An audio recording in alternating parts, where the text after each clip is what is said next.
Assalamualaikum warahmatullahi wabarakatuh. Saya Ika Yulia Afrianti. Kali ini kita akan belajar asesmen kompetensi minimum khususnya untuk literasi. Silakan disimak baik-baik video ini, tonton terus dan jangan di skip-skip ya. Literasi adalah seperangkat kemampuan dan keterampilan yang dimiliki seorang individu dalam membaca, menulis, berbicara, menghitung, dan memecahkan masalah. Kegiatan literasi adalah kemampuan yang penting yang dimiliki oleh seseorang dalam kehidupan sehari-hari. Karena pentingnya itu, maka setiap orang atau setiap individu wajib memiliki kemampuan berliterasi. Kegiatan literasi tidak dapat dilepaskan dari kemampuan berbahasa. Oleh karena itu, literasi dengan kemampuan berbahasa adalah satu bagian yang utama. Ya, jadi sangat penting untuk menguasai kemampuan berbahasa dalam keberhasilan berliterasi. Apa yang diujikan dalam kegiatan literasi membaca? Nah, dalam soal AKM khususnya literasi membaca, ada 2 teks yang diujikan di dalam AKM literasi. Yang pertama adalah teks informasi. Maksudnya teks informasi di sini adalah teks yang di dalamnya tersaji peristiwa-peristiwa atau suatu hal yang bersifat faktual. Berarti informasi tersebut benar-benar nyata terjadi. Ciri utama teks informasi dilengkapi dengan berupa data, ya.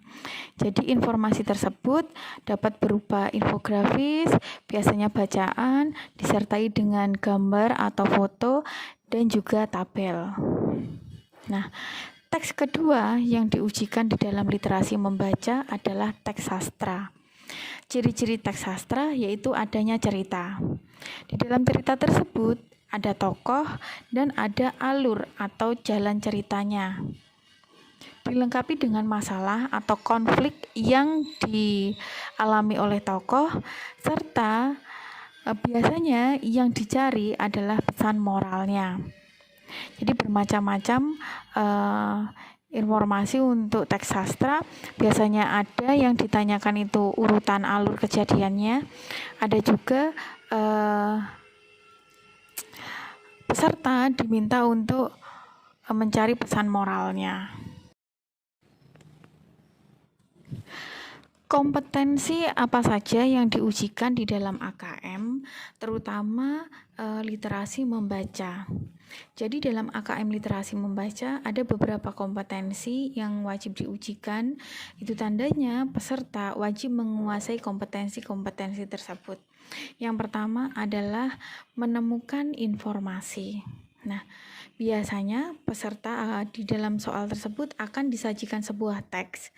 Kemudian pertanyaan di mana siswa atau peserta AKM diminta untuk menemukan informasi yang terdapat di dalam teks.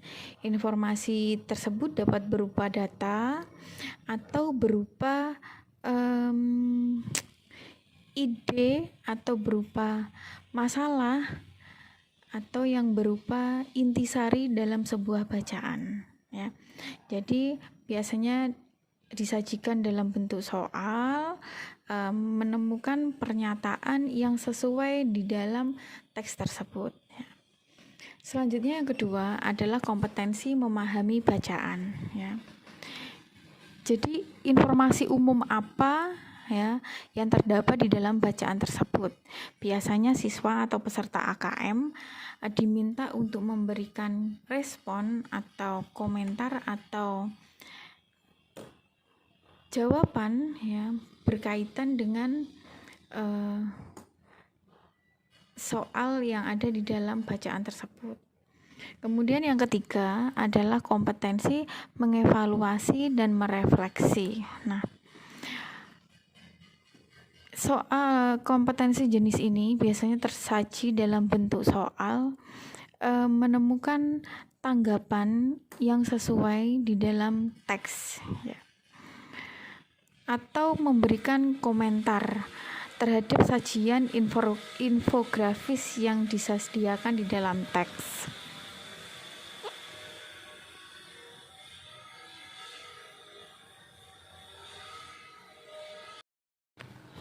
Bagaimana strategi mengerjakan soal AKM literasi? Nah, ada beberapa strategi yang dapat kalian pahami untuk mengerjakan soal AKM. Yang pertama, silakan kalian perhatikan informasi umum yang tersaji di dalam soal. Misalnya itu bisa berupa infografis yang berupa foto atau gambar, atau skema, mungkin juga grafik, tabel, atau mungkin teksnya. Kalian cukup memperhatikan saja dan mengamati. Terutama yang paling utama, yang paling penting adalah membaca judulnya.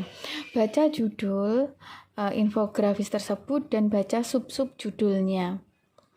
Selanjutnya, langkah kedua yang dapat dilakukan adalah bacalah pertanyaan yang diberikan.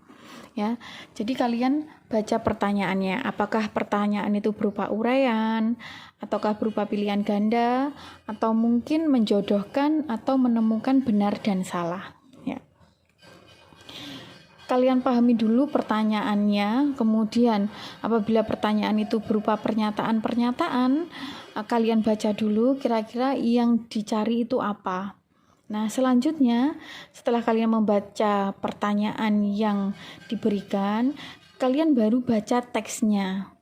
Kalian baca teksnya apabila berupa teks atau bacaan, atau kalian amati infografis apabila berupa gambar dan infografis itu berupa gambar dan informasi. Biasanya ada gambar, ada bacaan, ada tabel, ya, ada skema dan lain-lain. Nah, ketika kalian membaca teks atau mengamati infografis tersebut, di pikiran kalian munculkanlah pertanyaan-pertanyaan tersebut. Pertanyaan yang tadi ada di soal, ya. Jadi ketika kalian membaca, itu sekaligus kalian mencari jawabannya, ya. Jadi sambil menyelam minum air, ya. Jadi sambil membaca sambil menemukan jawabannya. Karena pertanyaannya tadi sudah terekam di pikiran. Ya. Setelah menemukan jawaban, kira-kira kalian menemukan jawaban, kalian tandai dulu sambil mengingat-ingat kira-kira tagihan pertanyaannya apa. Apakah pilihan ganda atau pilihan ganda kompleks? Kalau pilihan ganda kompleks, kalian wajib menemukan, ya.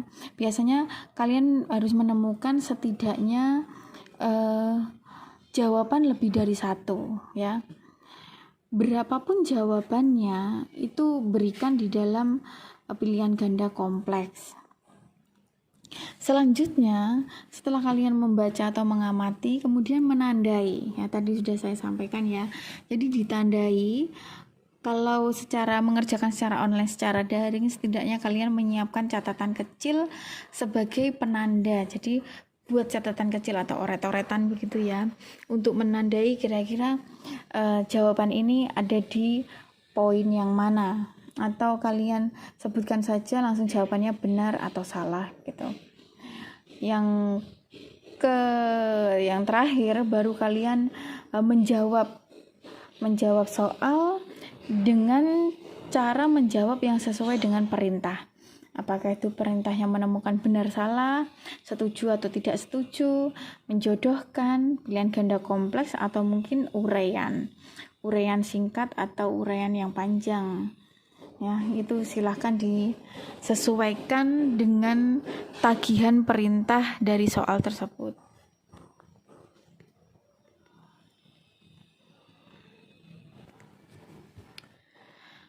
Selanjutnya, cara berpikir seperti apa untuk menjawab soal-soal AKM, terutama untuk soal literasi membaca. Ada yang pertama yang paling kalian perhatikan adalah jenis soalnya dulu. Ada soal yang bisa dijawab dengan menggunakan informasi yang tertulis di dalam teks atau infografis. Artinya seperti ini. Pertanyaan yang tersaji di dalam soal itu jawabannya dapat kalian temukan di dalam teks ya. Yang diperlukan adalah kecermatan dan ketelitian. Jadi ketika kalian membaca soalnya, kalian rekam baik-baik dalam pikiran, kemudian ketika membaca teksnya, rekaman itu diputar ya. Jadi apa yang diminta, pertanyaan yang seperti apa, jawabannya harus ketemu di dalam sebuah teksnya. Misalnya, ini contoh yang kedua lagi, cara berpikir yang kedua. Ada teks yang bisa dijawab dengan menghubungkan informasi yang tidak tertulis langsung di dalam teks atau infografis. Nah, misalnya seperti ini. Soalnya itu menemukan ibu kota provinsi misalnya. Nah, sementara di dalam bacaan provinsinya itu, nama provinsinya itu tidak bisa disebutkan. Maka kalian harus menghubungkan informasi yang tidak ada di dalam teks tersebut dengan pengetahuan dasar kalian atau pengetahuan umum kalian. Ya, seperti itu. Misalnya di dalam soal, di dalam bacaan hanya tersaji kota Pekanbaru saja, tidak ada kota Pekanbaru adalah ibu kota provinsi dari provinsi tidak ada seperti itu ya. Itu kalian harus menemukan sendiri di dalam kemampuan dasar kalian. Kira-kira Pekanbaru itu adalah ibu kota provinsi apa ya? Itu jenis mengerjakan teks yang kedua. Jadi jawabannya itu tidak ada di dalam teksnya atau tidak ada di dalam bacaannya. Jadi kalian harus menalar sendiri.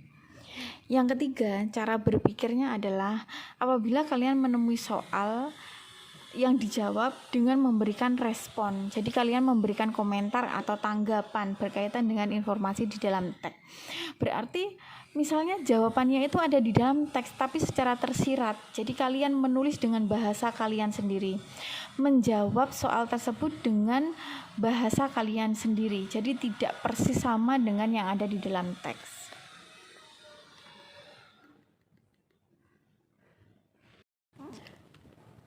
Misalnya ada soal semacam ini. Si kikir dan emasnya. Seorang yang kikir menjual seluruh hartanya dan membeli segumpal emas yang dikuburnya di dalam sebuah lubang di samping sebuah dinding tua. Dia kemudian mengunjungi simpanannya itu setiap hari. Salah seorang anak buahnya memperhatikan hal ini dan memutuskan untuk mengintai gerak-gerik si kikir. Anak buahnya ini kemudian mengetahui rahasia harta yang tersembunyi tersebut dan mulai menggali dan menemukan segumpal emas dan dicurinya.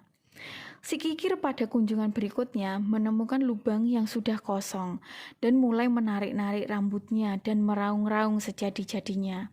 Seorang tetangga yang melihat kejadian itu dan mengetahui apa penyebabnya kemudian berkata, "Berdoalah dan jangan bersedih, ambillah segumpal batu dan letakkan di dalam lubang itu, dan bayangkan seolah-olah emas itu masih berada di sana. Bagi kamu hal itu akan sama saja, karena sewaktu emas itu berada di sana, kamu tidak memilikinya, karena kamu sedikit pun tidak menggunakannya." Nah, itu adalah salah satu contoh bacaan atau teks yang ada di dalam soal AKM literasi membaca. Nah, dari soal atau dari teks bacaan si kikir dan emasnya tadi, nah ada berbagai jenis soal dalam bentuk pertanyaan yang tersaji untuk si kikir, untuk soal si kikir tadi. Misalnya seperti ini. Bacalah pernyataan berikut dan berilah nomor yang sesuai dengan urutan kejadian di dalam bacaan. Nah, berarti dari soal ini kalian diminta untuk mengurutkan ya. Mengurutkan dari alur atau jalan cerita di awal, tengah, dan akhirnya. Dari mulai si kikir itu membeli emas sampai kemudian emasnya dicuri dan seterusnya.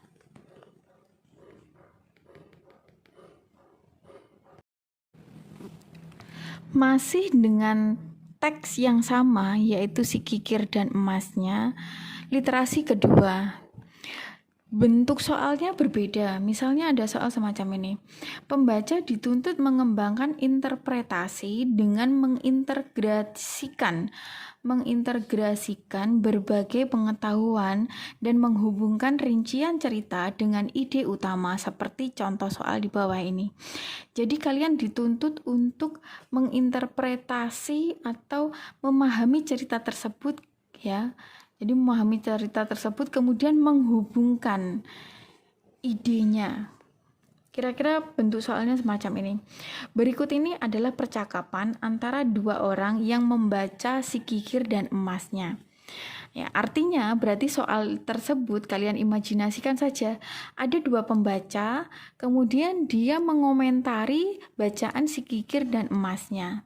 Pembaca satu. Tetangganya nakal juga, mestinya ia menggantikan emas itu dengan sesuatu yang lebih berharga daripada batu. Kemudian pembaca kedua menimpali atau menjawab seperti ini. Tidak bisa, batu itu penting peranannya di dalam cerita ini. Nah, pertanyaannya, apa yang dikatakan oleh pembaca dua untuk mendukung pendapatnya? Nah, itu kalian berarti harus menghubungkan informasi yang ada di dalam teks kemudian dengan informasi yang ada di luar teks. Jadi kalian harus bernalar, menggunakan logika dan menggunakan cara berpikir kalian. Ini termasuk jenis soal memecahkan masalah ya. Jenis soal yang lainnya masih dengan bacaan si kikir dan emasnya. Misalnya, pembaca membuat hipotesis alasan perbuatan pelaku cerita dengan menggabungkan informasi sebelumnya dengan informasi pada bacaan, serta informasi di luar teks seperti contoh soal berikut.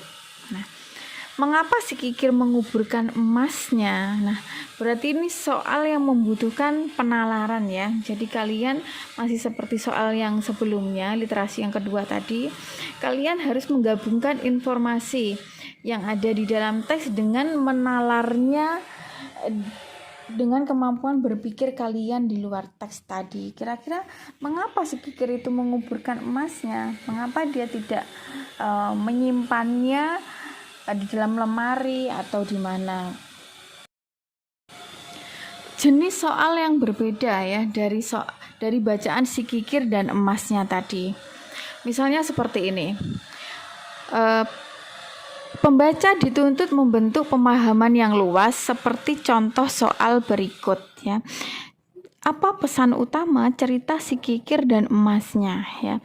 Jadi harus ada respon pemahaman yang luas ya terhadap isi bacaan, kemudian berkaitan dengan pesan moralnya. Nah, berdasarkan keempat soal dalam literasi yang berbagai jenis tadi, berikut pembahasannya. Misal pada literasi yang pertama, tadi kalian diminta untuk mengurutkan ya alur kejadian dari cerita si kikir ya. Jadi diawali dari si kikir menggunakan seluruh uangnya untuk membeli emas, kemudian dia menggali lubang dan menyembunyikan hartanya. Ya, karena diketahui oleh pembantunya, akhirnya hartanya itu dicuri, emasnya dicuri. Nah, setelah si kikir kehilangan emas, akhirnya tetangganya menyuruhnya untuk mengganti emas itu menjadi sebongkah batu. Nah, itu untuk jawaban literasi yang pertama. Untuk jawaban literasi yang kedua, mengapa si kikir itu tetangga itu menyuruhnya mengganti batu? Mengapa tidak disuruh mengganti emas tersebut dengan barang yang lain yang berguna misalnya? Nah, bagi si kikir ya, ceritanya tadi kan si kikir memilih membeli emas itu kemudian menguburkannya. Emas adalah barang yang berharga. Ketika dia dikuburkan, ditimbun ya oleh pemiliknya, berarti kan barang yang berharga tersebut akhirnya menjadi barang yang tidak berharga, barang yang tidak ada manfaatnya karena dia dikubur, tidak bisa dimanfaatkan untuk kepentingan, baik itu kepentingan si kikir maupun kepentingan orang lain. Ibaratnya sama seperti batu, karena batu adalah barang yang tidak memiliki harga ya. Jadi batu itu diibaratkan sebagai pengganti emas karena sama-sama tidak memiliki harga. Kemudian jawaban literasi ketiga. Mengapa si kikir itu menyimpan hartanya, menguburkannya? Jadi emas itu mengapa dikuburkan?